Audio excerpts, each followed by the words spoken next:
जो एमपीज हैं वो लोकसभा राज्यसभा में बड़ी बड़ी बातें करते हैं फ्रीडम ऑफ एक्सप्रेशन की, कॉन्स्टिट्यूशन की, डिसेंट के बारे में, मगर इनका ये दो चेहरे हैं उनके। एक दिल्ली में एक बात करते हैं और बंगाल में उसके ऑपोजिट काम करते हैं लोग। अगर मैं पब्लिक मीटिंग करना चाह रहा हूं तो आप क्यों इजाजत नहीं देते मेरे को?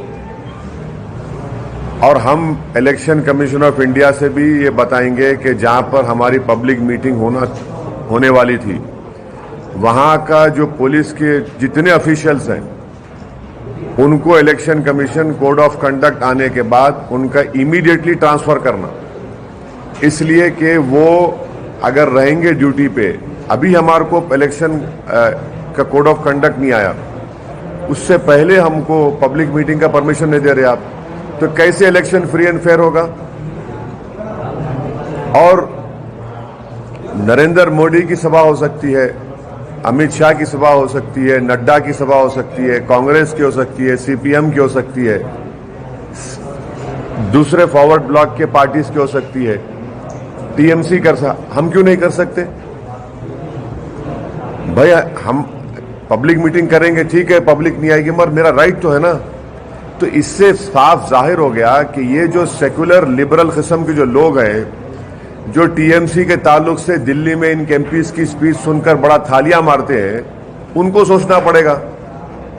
भाई लोकसभा में तो आप बड़ा, राज्यसभा में बड़ा बोलते हैं dissent, freedom of expression, Tagore को कोट करते आप, और आपकी सरकार तो वेस्ट बंगाल में हमको एक पब्लिक मीटिंग का परमिशन नहीं थी, पूरे एप्लीकेशंस इन ऑर्डर थे, आप नहीं देते। तो इससे साफ जाहिर हो रहा कि इनका ये डबल स्पीक है, ये इनकी हिपोक्रेसी है। यकीनन हम टीएमसी, बीजेपी, सीपीएम, कांग्रेस सबके खिलाफ बोलेंगे हम।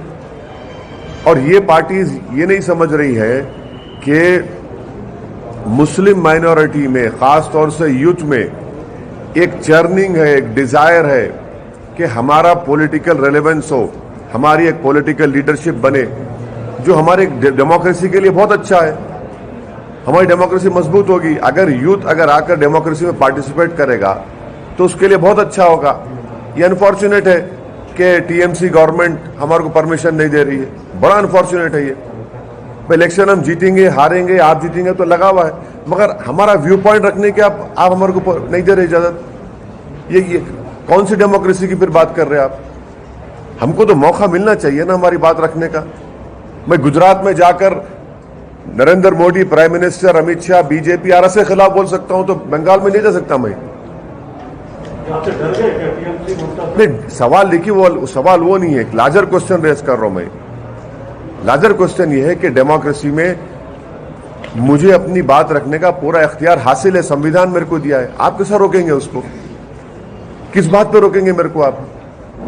हमारा हर एप्लीकेशन, हर चीज उनको हम लिख कर दिए, पूरा इन ऑर्डर है, आप देते नहीं परमिशन।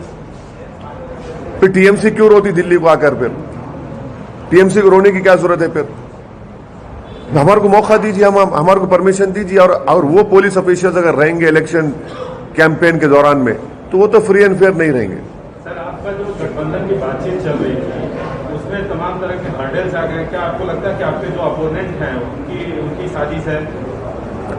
देखिए, अब्बास सिद्दीकी साहब, जिनकी मैं बड़ी इज्जत करता हूं और करता रहूंगा, वो हैदराबाद को आए थे, अपने भाई नौशाद के साथ मेरे से मुलाकात किए। पीरजादा अब्बास सिद्दीकी साहब पीरजादा हैं एक बड़ी दरसगाह के फुरफुर शरीफ के।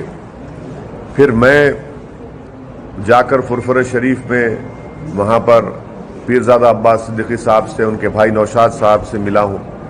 वो बड़ी मोहब्बत से मुझसे पेश आए। मेरा जो बातचीत हुई वो अब्बास सिद्दीकी साहब के साथ हुई है। अब अब्बास सिद्दीकी साहब के भाई जो पार्टी के चेयरमैन हैं, उनकी पार्टी क्या फैसला लेगी ये मेरे को, मैं उसके बारे में नहीं बोल सकता हूं, मगर मेरी इज्जत जो अब्बास सिद्दीकी साहब के साथ है वो बराबर रहेगी। और उन्होंने कल एक स्टेटमेंट भी दिया है कि उनकी जो रिलीजियस जो ऑर्गेनाइजेशन है वो एमआईएम पार्टी का सपोर्ट करेगी। सर क्या उसमें क्लैरिटी चाहिए सर, कंफ्यूजन है। एक तरफ आप बोल रहे हैं आपकी बात अब्बास सिद्दीकी के साथ चल रही है, दूसरी तरफ नौशाद साहब उनकी पार्टी अलग है। तो एक क्लैरिटी चाहिए कि क्या अब्बास सिद्दीकी साहब ने आपको प्रॉमिस किया है कि जो आप लड़ेंगे आपके साथ आपको सीट देंगे या उनका दोनों का टाई अप होगा?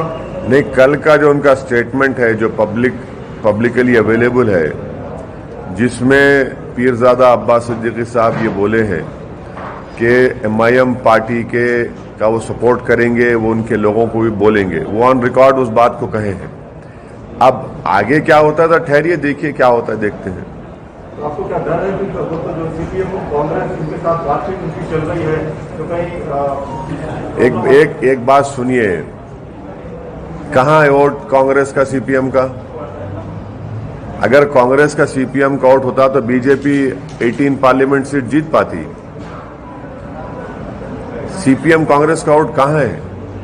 ये तो पूरा भाग गया है बीजेपी में। और अगर ये अच्छे होते तो बीजेपी जीतती थी वहां पर। तो जहां पर TMC रिस्पांसिबल है बीजेपी के विरोध के लिए, वहीं पर कांग्रेस CPM भी रिस्पांसिबल है। और कांग्रेस पार्टी का तो माशाल्लाह आप देख लिए गुजरात में क्या हुआ, कुछ नहीं रहा। सियासत की जमीन तो साफ हो गई तो इसलिए पानी में कूद जा रहे हैं। नहीं, मैं किसी का नाम नहीं ले रहा हूं भाई। सियासत की जमीन जब साफ हो जाती है तो जमीन मिल नहीं रही आपको, तो आप पानी में कूद जा रहे हैं। कूदिए पानी में, डूबेंगे वहां भी, यहां भी डूब गए जमीन पे, पानी में भी डूबेंगे आप। वो ठीक है, वो क्या क्या करते कर लीजिए, उनका जाती फेल है। मगर कांग्रेस का कहां है? कांग्रेस का वोट कहां है? वे अहमदाबाद जैसी सरजमीन पर सिर्फ 20 दिन के कैंपेन में हम लोग 7 सीट जीतते हैं, और जो 15 सीट हारे वहां पर सब्सटेंशियल नंबर ऑफ वोट्स हम लोग लिए। वो तमाम के तमाम लोग बोलते कांग्रेस का बड़ा गढ़ है। हम बोले ठीक है, हम गढ़ में जाके ही हम लड़ते, हर एक के गढ़ में जाते हैं। हम दंगल में गए, जीते वहां पर। और मैं शुक्रगुजार हूं अहमदाबाद के तमाम वोटर्स का, वहां के हमारे साबिर साहब का, पार्टी के प्रेसिडेंट का, भट्टी साहब का, उनकी पूरी टीम वहां पर। तो कांग्रेस का वोट कहां है? किधर है? कौन सी दुनिया में है? कहां है कांग्रेस का वोटर? CPM लेफ्ट फ्रंट कहां है? किधर है? अब खाली CPM का रेलेवेंट है, वो केरला में है, वो मानते उस बात को, और हो सकता है कि वहां पर टफ मुकाबला देंगे वो। मगर दूसरी जगह कहां है CPM है? कोशिश कर रहे हैं ना सर, CPM कांग्रेस अब्बास सिद्दीकी के साथ बात कर रहे हैं। अब वो देखिए, अब मैं अब्बास सिद्दीकी साहब की इज्जत करता हूं और करता रहूंगा। उनका स्टेटमेंट भी कल का अवेलेबल है। अब देखिए आगे क्या होता, फिर डिसाइड करेंगे। सर, राहुल गांधी ने ये स्टेटमेंट दिया है कि नॉर्थ में पॉलिटिक्स अलग होती है और साउथ में लोगों को इश्यूज में काफी इंटरेस्ट है, तो उसका देखिए मैडम, ये जो है ना, ये उनका स्टेटमेंट है, उनसे पूछिए आप। उनके पार्टी वाले भी तो यही कह रहे हैं कि ये इसका एक्सप्लेनेशन हम नहीं दे सकते, सिर्फ राहुल गांधी को भी दे। हाँ, तो असदुद्दीन ओवैसी कैसे देंगे जब उनकी पार्टी नहीं समझ सक रही उनको? मैं कैसे समझूंगा उनको? भाई उनकी पार्टी में रहने वाले उसका एक्सप्लेनेशन नहीं दे रहे तो क्या ओवैसी देगा? कहाँ का देगा वो? इसीलिए देखिए, कांग्रेस पार्टी का बुरा हाल है। कांग्रेस पार्टी कंफ्यूजन के स्टेट में नहीं है, बल्कि कोमोटा स्टेज में आ चुकी है अभी। सर, आप अक्यूज कर रहे हैं कि TMC आपके रैलीज को रोक रहे हैं, वहाँ पे TMC बोल रहे हैं कि आप प्रॉक्सी काम कर रहे हैं बीजेपी। अरे भाई दो ना, फिर आप अमित शाह को क्यों दे रहे परमिशन, फिर बीजेपी को क्यों दे रहे? हमको भी दो परमिशन। आप परमिशन नहीं देने क्यों नहीं दे रहे? आप मेरे को अपनी बात रखने का हक इख्तियार हासिल है। बीजेपी को भी मतलब सर, ये इस पे कैसा आप रिएक्ट करेंगे? मतलब आपको एक नहीं, एक बात सुनिए, अगर मैं अपनी बात नहीं रख सकता हूँ डेमोक्रेसी में, मेरे को इख्तियार हासिल है, मैं अपोज करूंगा, सबको अपोज करूंगा। मैं TMC को करूंगा, बीजेपी को करूंगा, CPM को करूंगा, कांग्रेस को करूंगा। I will definitely go, but the question that has been asked to me is about the